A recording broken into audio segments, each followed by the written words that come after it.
Students, इस video में हम लोग करने जा रहे हैं क्वेश्चन नंबर 4। तो स्टूडेंट्स, यहाँ पर हमें गिवन है कि 15 cot a इक्वल टू 8। ठीक है, और हमें फाइंड करना है साइन a और सेक a। ये हमें फाइंड करना है। तो ट्राइंगल की तो हमें रिक्वायरमेंट रहेगी, एक अच्छा सा खूबसूरत सा ट्राइंगल यहाँ पर हम बनाएंगे। ठीक है, और वो खूबसूरत सा ट्राइंगल ये बनेगा राइट एंगल ट्राइंगल। ठीक है, ये सही हो जाएगा। ठीक है, हो गया। ये है 90 डिग्री का एंगल, और यहाँ पर हम ले लेते हैं पॉइंट बी। ठीक है, और ये गड़बड़ होता हुआ, चलिए अब नहीं होगा गड़बड़ ये। तो यहाँ हम ले लेते हैं बी, और ये पॉइंट है हमारा ए, और ये पॉइंट है हमारा सी। तो इस तरह से triangle A B C complete, और ये हमारा एंगल ए। ठीक है, अब यहाँ पर बच्चों थोड़ी सी चीज़ें समझते हैं। देखिए, ये जो ट्रिग्नोमेट्रिक रेशियो है वो है कॉट। अब इसके राइट हैंड पे ये जो दिख रही है चीज़ आपको, ठीक है, ये जो राइट हैंड पे जो चीज़ है, ठीक है, ये होता है एंगल। ठीक है, राइट हैंड पे ट्रिग्नोमेट्रिक रेशियोज जो भी हैं, ठीक है, sine cos cot tan cosec sec, उसके राइट हैंड पे जो भी चीज़ होगी उसको आप हमेशा एंगल ही समझेंगे। ठीक है, एंगल। अच्छा, अब ये जो नंबर है, ठीक है, इस साइड में ये कोई कांस्टेंट नंबर है। ठीक है, यहाँ पे तो ये 15 है। इधर जो भी कोई भी चीज़ होगी, अगर वेरिएबल भी होता तो हम उसे कहते कि ये जो चीज़ है वो कोई नंबर हो सकता है। अभी तो ये कांस्टेंट है, और वेरिएबल दिया होगा तो फिर वो भी कोई ना कोई नंबर होगा। ठीक है, तो यहाँ पर ये जो एक पार्ट है इसमें सवाल में, ये देखिए सवाल यही समझने के लिए है ये जो पार्ट वो ट्रिग्नोमेट्रिक रेशियो देगा एक। ठीक है, सॉल्व होने के बाद, और ये नंबर, ये जो 15 है यहाँ पर, ये नंबर इस पूरे पार्ट से कॉट ए से मल्टीप्लाई कर रहा है। ठीक है, यही चीजें समझनी है सवाल के अंदर बस। ठीक है, ये जो 15 है वो कॉट ए जो भी वैल्यू आएगी इसकी, उससे मल्टीप्लाई कर रहा है। तो अगर हम ऐसा करें, ठीक है, आप बताइएगा कि सही है या नहीं। ठीक है, अगर हम ऐसा करें कि कॉट ए को हम लेफ्ट हैंड पर ही रखते हैं, ठीक है, और 15 को हम ले जाते हैं, 15 को हम ले जाते हैं राइट हैंड। ठीक है, तो ये इधर आकर क्या करेगा, डिवाइड करेगा 8 को। ठीक है, इस तरह से। तो कॉट ए इक्वल टू मिल गया हमें 8/15। अब बच्चों, जैसे कि हम हर सवाल में बता रहे हैं कि ये ट्रिक याद कर लो, पढ़ लो बेटा, पढ़ लो। ठीक है, और आप हमेशा क्या कहते हो, हाँ हाँ बाद में। तो यहाँ पर कॉट के लिए ये होता है। ठीक है, कॉट जो रेशियो है वो बेस अपॉन परपेंडिकुलर के लिए है। ठीक है, तो यहाँ पर हम कॉट ए की को ऐसे भी लिख सकते हैं, बेस अपॉन परपेंडिकुलर। बोलो मेरी बात सही है या नहीं सही। तो यहाँ से जो बेस मिल रहा है हमें स्टूडेंट्स, जो हमें यहाँ से ये जो बेस मिल रहा है, ठीक है, वो कितना मिल रहा है, 8। ठीक है, तो यहाँ पर जो एंगल है, एंगल के सामने वाली लाइन ट्रिग्नोमेट्री में परपेंडिकुलर। तो बेस मिला हमें 8, बेस मिला हमें 8। परपेंडिकुलर हमें कितना मिला बच्चों, परपेंडिकुलर बच्चों में मिला 15। ठीक है, 15। अब परपेंडिकुलर हमें मिल गया, बेस हमें मिल गया, तो अब हमें ज़रूरत है हाइपो की। अब हमें ज़रूरत है हाइपो की। तो हाइपो के लिए क्या करें भाई, हाइपो के लिए क्या करें। तो हमारे एक मैथमेटिशियन हुए जिनका नाम था पाइथागोरस। तो उन्होंने बड़ी ही प्यारी थ्योरम दी है हमें हाइपो पता करने के लिए। बड़ी ही प्यारी थ्योरम है ये। ठीक है, तो इन्होंने कहा कि भाई हाइपो का स्क्वायर इक्वल होता है बेस का स्क्वायर प्लस परपेंडिकुलर के स्क्वायर के। तो हमने कहा भाई ये बात सही है, चलो इसको लगाते हैं और हाइपो पता करते हैं। तो हाइपो का स्क्वायर, बेस हमारा कितना है 8, 8 का स्क्वायर, परपेंडिकुलर हमारा बच्चों कितना आया 15, तो 15 का स्क्वायर। अब बच्चों 8 का स्क्वायर होता है 64, 15 का स्क्वायर होता है 2 to 5, ये मिल जाएगी हमें हाइपो का स्क्वायर। अब 5 एंड 4 कितना हो गया बच्चों 9, और 6 एंड 2 कितना हो गया बच्चों 8, और ये आ गया हमारा 2। ये बच्चों हमें मिला हाइपो का स्क्वायर। बच्चों आगे बढ़ाएंगे सवाल को, तो हाइपो का जो स्क्वायर है उसको ले आते हैं राइट हैंड, तो वो बन जाएगा बच्चों √289। अब बच्चों 289 को रूट से निकालेंगे, सॉल्व करेंगे तो हमें मिलेगा 17, क्योंकि 17 का स्क्वायर ही होता है 289। ठीक है, तो हाइपो हमें यहाँ पर मिल चुकी है बच्चों। हाइपो कितनी मिल गई बच्चों 17 मिल गई। ठीक है, तो ये जो ट्राइंगल बना वो यहाँ पर हाइपो 17 और ए के सामने परपेंडिकुलर 15 और बेस हो गया हमारा 8। ये कहानी हमारी यहाँ तक तैयार हो गई। यहाँ पर एक चीज़ देख लेते हैं, हमें साइन ए और सेक ए निकालना है। ठीक है, क्या फाइंड करना है हमें साइन ए फाइंड करना है, साइन ए फाइंड करना है हमें, साइन ए। ठीक है, और इसके साथ हमें फाइंड करना है सेक ए। ठीक है बच्चों, ये हमें चीज़ फाइंड करनी है, इसका हमें याद रखेंगे। जो ट्राइंगल तो हमारा चला गया ऊपर, तो हमारे पास ट्राइंगल की कोई कमी नहीं है। ठीक है, हम एक और ट्राइंगल यहाँ पर अच्छा सा फिर से ड्रॉ कर लेते हैं। ठीक है, ये आ गया था हमारे पास 17, और ये हमारा था 15, और ये था हमारा 8, और ये था हमारा एंगल ए। ठीक है, ये इसको हमने कहा था बी, इसको कहा था ए, इसको कहा था सी। ठीक है, ट्राइंगल हमारा पूरा कंप्लीट हो चुका है। अब तो देरी किस बात की, सबसे पहले साइन ए यहाँ से पता करते हैं, साइन ए। अब साइन जो है वो किस रेशियो का नाम है, मैंने आपको ऊपर बताया था। ठीक है, ऊपर मैंने साइन का तो नहीं बताया था, लेकिन मैंने वो ट्रिक सारी पूरी लिख दी थी। ठीक है, तो वैसे आप देख लीजिएगा, इससे पिछली वाली वीडियो में भी मैंने बताया, इंट्रोडक्शन वीडियो में भी मैंने ट्रिक बताई हुई है, तो वहाँ से भी देख सकते हैं। तो साइन वैसे होता है परपेंडिकुलर और हाइपो का रेशियो। बच्चों यहाँ से परपेंडिकुलर क्या मिल रहा है हमें, ए के सामने वाली लाइन, तो परपेंडिकुलर मिला बच्चों यहाँ से 15, और हाइपो क्या मिली बच्चों यहाँ से 17। ठीक है, तो ये एक आंसर हमारा हो गया। अब बच्चों यहाँ पर ये जो मैंने यहाँ पर लिखा, यहाँ पे ए रह गया। ठीक है, साइन सेक ए पूछा गया था, तो यहाँ पर सेक ए, तो सेक ए बच्चों। अब बच्चों सेक ए जो होता है वो रेसिप्रोकल होता है कॉज का। ठीक है, तो कॉज क्या होता है, कॉज होता है बच्चों बेस अपॉन हाइपो।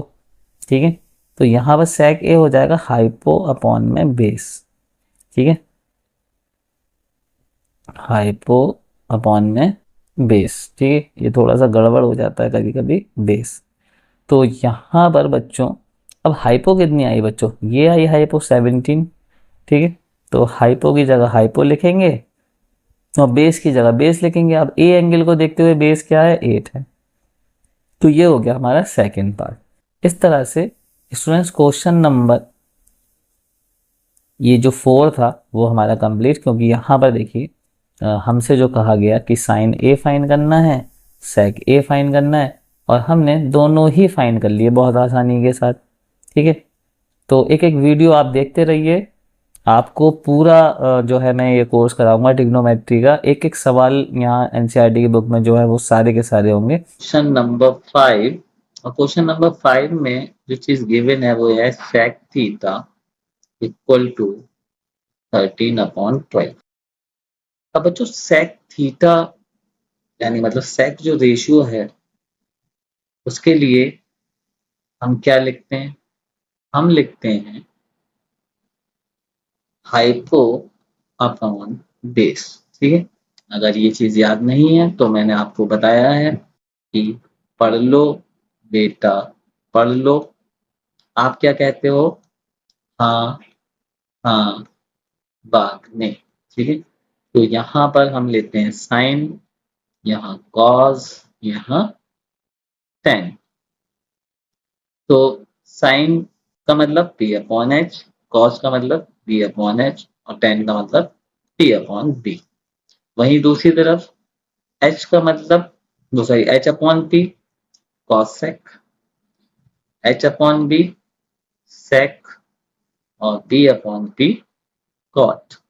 ठीक है, तो मैं हर सवाल में ये चीज बता रहा हूँ आपको ताकि याद हो जाए। तो यही हमने लिखा कि sec theta equal to h upon v, और ये जो वैल्यू गिवन है हमें वो है 13 अपॉन 12। तो यहाँ से हाइपो हमें मिल रहा है 13 और बेस हमें मिल रहा है यहाँ से 12।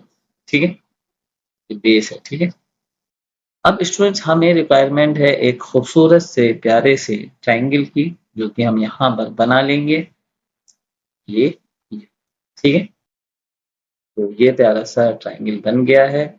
ये है 90 डिग्री। ठीक है, और यहाँ पर हम क्या देते हैं, एंगल थीटा। ठीक है, क्योंकि हम एंगल थीटा दिया। अब थीटा के सामने जो लाइन है वो होगी परपेंडिकुलर। ठीक है, और बेस आएगा यहाँ पर, तो ये वाली चीज हो जाएगी 12 और हाइपो यहाँ पर है 13। तो जाहिर सी बात है परपेंडिकुलर यहाँ पर नहीं पता हमें ट्राइंगल। तो मैंने आपको क्या बताया कि ट्राइंगल का परपेंडिकुलर पता करने के लिए एक हमारे मैथमेटिशियन थे जिनका नाम था पाइथागोरस। उन्होंने बहुत ही प्यारी थ्योरम हमें दी, और थ्योरम क्या है, वो है हाइपो का स्क्वायर इक्वल टू बेस का स्क्वायर प्लस परपेंडिकुलर का स्क्वायर। तो हाइपो है यहाँ पे 13, तो 13 का स्क्वायर, बेस यहाँ पर है 12, तो 12 का स्क्वायर प्लस परपेंडिकुलर का स्क्वायर। 13 का स्क्वायर होता है बच्चों 169, 12 का स्क्वायर होता है 144 प्लस परपेंडिकुलर का स्क्वायर। 144 को ले जाते हैं लेफ्ट हैंड साइड, तो ये उधर जाके माइनस हो जाएगा, इधर रह जाएगा राइट हैंड साइड में पी स्क्वायर, मतलब परपेंडिकुलर का स्क्वायर। तो यहाँ से 9 में से 4 गया तो 5 बचा। ठीक है, और 6 में से 4 गया तो 2 बचा, 25 परपेंडिकुलर का स्क्वायर। अब स्क्वायर को ले जाते हैं 25 की तरफ, तो ये बन जाएगा रूट इक्वल टू पी। तो 25 को रूट से निकालेंगे तो हमें मिलेगा 5 इक्वल टू पी। तो ये जो परपेंडिकुलर है वो आ चुका है 5। ठीक है स्टूडेंट्स, परपेंडिकुलर 5 आ गया है, लेकिन हमें जाना पड़ेगा थोड़ा सा नीचे। ठीक है, तो हम यहाँ पर ये जो ट्राइंगल हमारा फॉर्म हुआ है इसको सेलेक्ट कर लेंगे, इसको ले चलेंगे नीचे स्टूडेंट। अच्छा, ये एक चीज मैं आपको बता दूं यहाँ पर कि हमसे यहाँ पर जो पूछा है, तो पूछा है कि ऑल अदर ट्रिग्नोमेट्रिक रेशियोज हमें फाइंड करना है। ठीक है, तो सारे ट्रिग्नोमेट्रिक रेशियोज हम फाइंड करना है। सेक हमें गिवन था, सेक को छोड़ देंगे। ठीक है, सेक हमें गिवन था, सेक को हम लोग छोड़ देंगे। तो स्टूडेंट्स हमने ट्राइंगल भी अपना यहाँ पे ले लिया, सेक को हमें छोड़ देना। तो साइन से हम लोग करते हैं कहानी शुरू। तो साइन थीटा इक्वल टू होता है परपेंडिकुलर अपॉन हाइपो। यहाँ से हमें देखते जाना है और वैल्यू पुट करते जानी है। ठीक है, परपेंडिकुलर 5, हाइपो हमारा 13। ठीक है, ये इसकी कहानी खत्म। अब साइन के बाद हम लोग आते हैं कॉस पे। कॉस थीटा इक्वल टू होता है बेस अपॉन हाइपो। ठीक है, यहाँ से बेस देखो भाई कितना है, बेस यहाँ से 12 मिल रहा है और हाइपो हमारी 13। इसकी कहानी भी खत्म नहीं होगा। ठीक है, नेक्स्ट हम लेते हैं टेन थीटा। तो टेन थीटा हमारा होता है परपेंडिकुलर अपॉन बेस। परपेंडिकुलर यहाँ से मिल रहा है 5, बेस यहाँ से मिल रहा है 12, तो इसकी कहानी भी खत्म। नेक्स्ट हम लोग चलते हैं कॉसेक थीटा। अब कॉसेक थीटा आपको पता है रेसिप्रोकल होता है साइन थीटा का, तो एच अपॉन टी, और यहाँ से हाइपो 13 और परपेंडिकुलर 5, उसकी कहानी खत्म। सेक हमें गिवन ही था। ठीक है, और रह गया हमारे पास कॉट। ठीक है, तो कॉट थीटा रेसिप्रोकल होता है टेन थीटा का, तो ये हो जाएगा बेस अपॉन परपेंडिकुलर, और बेस हमारा है यहाँ पर 12। ठीक है, परपेंडिकुलर है 5। तो ये सारे ट्रिग्नोमेट्रिक रेशियोज हमने फाइंड कर लिए। ठीक है, फाइंड कर लिए, ये हमारा आंसर आ गया। ये तो क्वेश्चन नंबर 6 में बहुत ही प्यारा सवाल है, ये इम्पॉर्टेंट भी है। ठीक है, एग्जाम के पॉइंट ऑफ व्यू से इम्पॉर्टेंट क्वेश्चन है ये। ठीक है, तो यहाँ पर ये कहा गया कि angle A and angle B are acute angle और cos A equal to cos B. ठीक है, cos A equal to cos B. ठीक है, ये हमें गिवन है और हमें शो करना है। ठीक है, to show angle A equal to angle B, angle B हमें ये शो करना है कि भाई एंगल ए और एंगल बी जो है वो बराबर हैं, और ये जो चीज़ है हमारे पास, ठीक है, ये जो चीज़ है हमारे पास वो जो है